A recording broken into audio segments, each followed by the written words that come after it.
Ya Nabi salam alaika, Ya Rasul salam alaika, Ya Habib salam alaika, salawatullah alaika.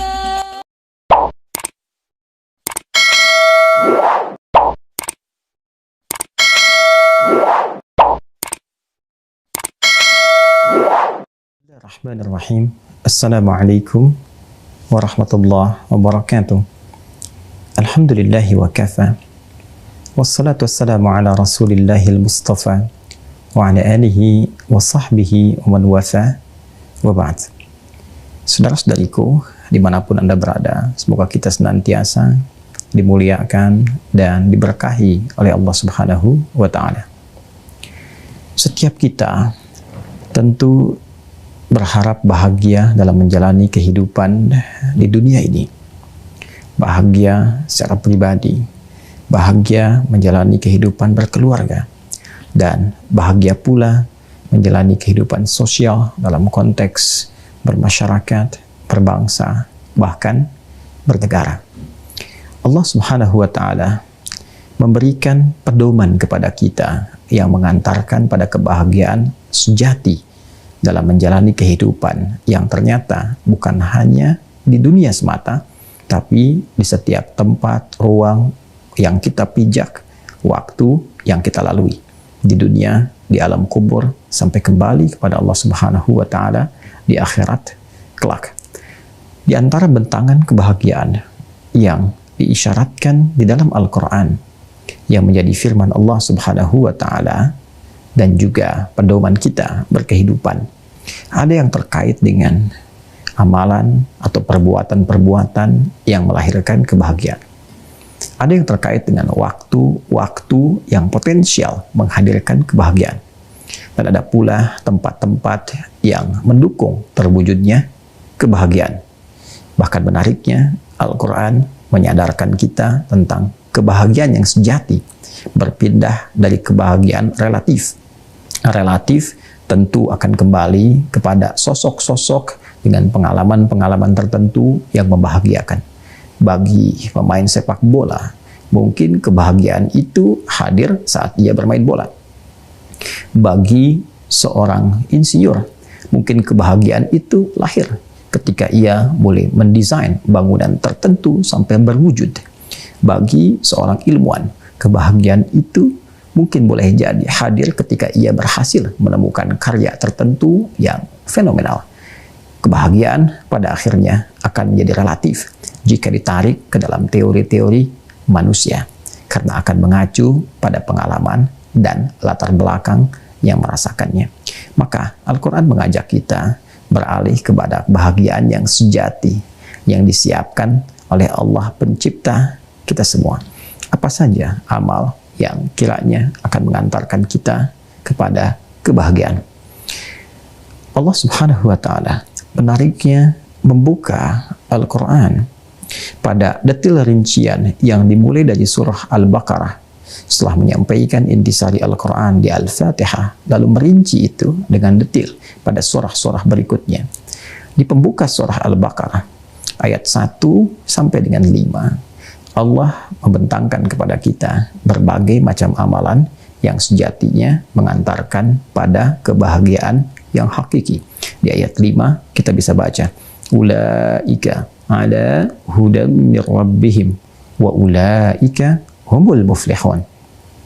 Ada orang-orang yang mereka itu senantiasa dinaungi oleh Rabbnya, diberikan petunjuk oleh Allah Subhanahu wa ta'ala. Setiap berkehidupan Allah berikan bimbingan. Setiap beraktivitas Allah berikan petunjuk. Jika Anda dibimbing oleh mentor dan pimpinan saja, boleh jadi langkah kerja tugas Anda begitu mudah. Ada hamba yang dibimbing oleh Allah secara langsung, maka apa yang menjadikan sulit bagi Allah Subhanahu wa ta'ala? Rizki datang dengan mudah, pengetahuan datang dengan cepat, pun demikian aspek-aspek lain yang diharapkan. Dan semua itu wa ulaika humul muflihun, secara otomatis akan mengantarkan mereka pada peraih kebahagiaan yang sejati. Mereka itulah orang-orang yang berbahagia hakiki, kata Al-Quran. Siapa mereka? Ternyata Allah Subhanahu wa Ta'ala memberikan rincian amalan, perbuatan mereka yang mengantarkan pada kebahagiaan hakiki itu. Alladzina yu'minuna bil ghaib wa yuqimuna as-salat. Pertama, bahagia itu kata Allah harus dimulai dengan keyakinan yang paripurna dulu. Jadi kalau ingin bahagia, kita mesti yakin. Jangan pernah ragu untuk menyiapkan langkah-langkah positif yang melahirkan kebahagiaan itu.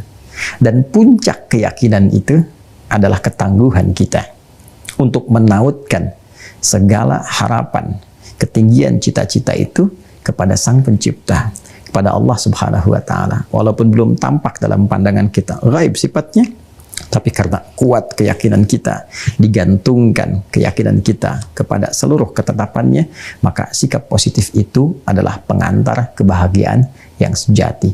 Alladzina yu'minuna bil ghaib, yakin tanpa ragu sedikit pun dengan menekankan seluruh harapan kepada Allah Subhanahu wa Ta'ala, itu disebut dengan iman. Iman yang sejati itu akan memberikan jaminan pengantar pada kebahagiaan. Orang yang beriman disebut dengan mukmin. Jamaknya disebut dengan mukminun. Bahkan Allah menegaskan jaminan yang pertama ini di pembuka surah ke-23 dengan namanya surah orang-orang beriman, surah Al-Mu'minun di ayat yang pertama. Qad aflahal mu'minun. Para pemilik iman itu dijamin kata Allah akan menggenggam kebahagiaan. Lalu setelah dia yakin itu, bangun konektivitas. Jangan cukupkan pada keyakinan saja. Dekati Allahnya. Anda dekat dengan pimpinan, logis kita memiliki akses pada segala yang kiranya dikuasai oleh pemimpin itu. Di perusahaan, Anda punya akses yang cepat ke berbagai divisi di perusahaan. Di militer, atau juga di aspek-aspek lain, birokrasi, diplomasi, dekat dengan pimpinan, mudah mengakses divisi-divisi yang lainnya. Sekarang, saya, Anda, kita dekat dengan Allah. Apa yang tidak Allah punya? Apa yang tidak Allah kuasai? Semuanya, segala hal tanpa batas. Nah, membangun konektivitas, mendekatkan diri kepada Allah, mengonlinekan, menyambungkan diri kita, sehingga membangun kedekatan yang spesial dengan Allah. Caranya disebut dengan sholat. Karena itu ibadahnya disebut dengan sholat, yang seakar pula dari turunan kata wasala, yasilu, silatan. Kemudian ada sholatan, yang secara bahasa bisa diartikan dengan doa. Tapi akar utamanya berarti sesuatu yang tersambung erat. Doa disebut dengan doa karena saat berdoa keadaan kita tersambung erat dengan Allah Subhanahu wa Ta'ala. Salat disebut dengan salat karena ibadah ini melatih diri kita tersambung erat dengan Allah Subhanahu wa Ta'ala. Karena itu semua isi dalam salat, baik perilaku, perkataan kita, baik itu berupa pergerakan kita, apa yang kita bacakan, semuanya membangun hubungan kedekatan dengan Allah. Diharapkan pasca salat, dengan itu kita menjadi terkoneksi dengan Allah. Orang-orang yang punya koneksi kuat dengan Allah, Al-Quran menjamin hidupnya cenderung bahagia. Wa mimma razaqnahum yunfiqun. Dan juga ternyata di antara perbuatan yang membahagiakan itu bisa berbagi. Masya Allah, berbagi itu mengantarkan kepada kebahagiaan. Berbagi pikiran, berbagi harta benda. Dalam konteks infak, harta benda, mungkin ada pakaian, mungkin ada makanan, mungkin ada uang. Anda jalan menjelang subuh, atau mungkin di siang hari, atau di sore hari, bertemu dengan berbagai kalangan yang mungkin Anda perhatikan, dia membutuhkan perhatian. Ketika Anda berikan dengan niat yang tulus, walaupun mungkin terlihat tidak seberapa, Rp10.000 atau berupa pakaian, tapi perhatikanlah bagaimana kata-kata mutiara itu mengalir di lisan mereka yang sangat bersih. Terima kasih Pak, terima kasih Bu, semoga Bapak disehatkan, Ibu diberikan rezeki yang melimpah, keluarganya diberkahi, terima kasih ya Pak Bu. pemberian yang mungkin Anda duga tidak seberapa itu, ternyata melahirkan untaian kata-kata mutiara yang membahagiakan. Saking bahagianya, terkadang kita ingin melakukannya lagi. Walladzina yu'minuna bima unzila ilaik. Berinteraksi dengan Al-Quran, itu membahagiakan. Silahkan siapkan diri kita, atau anak, atau cucu, latih untuk berinteraksi dengan Al-Quran. Ayah pulang penat dari pekerjaan, padat di jalan, macet yang bertautan satu dengan yang lainnya, datang sampai rumah melihat anak 3 tahun sedang murajaah surah An-Naba, sedang membaca surah Ad-Duha, hilang kepenatan, hilang resah, hilang lelah, hilang suasana padat di jalan itu. Yang ada kebahagiaan, pelukan, terkadang untayan air mata yang menandakan keharuan itu. Apalagi ketika mendengar bahwa anak sudah selesai hafalan Al-Quran. Al-Quran cenderung mendatangkan kebahagiaan sejati. Pun demikian, belajar dari kisah-kisah di masa lalu. Ternyata mempelajari sejarah dengan pasti, kisah-kisah masa lalu itu memberikan inspirasi yang terkadang juga mensupport kita untuk lebih bahagia dan meringankan beban yang mungkin sedang dirasakan. Ketika sakit, belajarlah tentang Nabi Ayub. Ternyata bukan Anda saja yang divonis sakit yang berat itu. Nabi Ayub bahkan pernah diuji dengan penyakit yang tidak pernah dirasakan umat sebelumnya dan tidak pula dialami umat setelahnya. Apa yang dilakukan? Zikirnya, ketenangannya, kesabarannya, dan menikmati penyakit yang diujikan itu. Ternyata seni menyikapi penyakit itu pun akan melahirkan kebahagiaan kalau benar mengetahui. Ada kisah tentang bagaimana hasil pekerjaan diambil oleh orang lain. Ada kisah tentang saudara-saudari yang mungkin tidak menyenangi perilaku kita. Ada kisah tentang bagaimana tantangan di sekitaran yang menghambat pekerjaan, menghadang jabatan, mengambil jerit payah yang telah dikreasikan. Semua pernah terjadi di masa lalu, menjadi inspirasi kepada kita untuk bersikap. Dan mungkin dengan mempelajari itu, meringankan beban dan cenderung melahirkan kebahagiaan. Dan puncaknya, wabil akhirati hum yuqinun. Sering-seringlah kita ingat akhirat. Karena dunia sifatnya fana. Betapa banyak kita disaksikan saat ini. Diperlihatkan saudara, saudari, kerabat, tetangga, dekat, jauh yang meninggal di hadapan. Yang terlihat dalam tayangan, terdengar di radio, terlihat nampak di televisi, diberitakan di media sosial setiap hari. Setiap saat kita mendengar ada yang berpulang. Lantas, kapan waktunya kita kembali? Dalam keadaan apa kita berpulang? Maka Allah memberikan harapan kepada kita supaya kita pulang dalam keadaan bahagia. Cara pulangnya tenang. Ya ayyatuhan nafsul mutmainnah.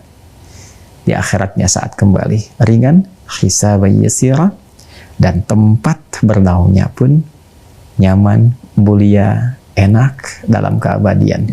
Darussalam, tempat yang mendamaikan, menenangkan, membahagiakan, dan itulah yang disebut dengan surga. Orang-orang ini oleh Allah disebut dengan orang-orang bertakwa, al-muttaqin, yang mengambil pedoman kebahagiaannya dari Al-Quran dan petunjuk Nabi SAW. Karena itu, jangan pernah ragukan isi Al-Quran. Pelajari, dalami. Dzalikal kitabu la raiba fi hudal lil muttaqin. Al-Quran itu tidak seperti yang Anda gambarkan. Tidak seperti yang dituduhkan oleh sementara orang yang tidak memahami Al-Quran itu. Al-Quran ini jauh dari apa yang digambarkan oleh sementara manusia. Jangan pernah ragukan isinya, pelajari, pahami, amalkan. Maka ia akan jadi pedoman bagi insan bertakwa. Seperti orang dulu pernah mencoba membuat karya-karya yang luar biasa. Sastra yang mereka tuliskan dengan alif, dengan lam, dengan mim, dengan ya, dengan sin, dengan ta, dengan ha, dan rangkaian huruf hijaiyah itu. Tapi tidak ada yang bisa menyaingi, menandingi, atau bahkan ingin mencoba menyamai Al-Quran. Mustahil dilakukan. Maka kebahagiaan sejati merujuklah kepada Al-Quran dan Sunnah Nabi. Pedoman bahagia dalam Al-Quran dan Sunnah. Semoga bermanfaat.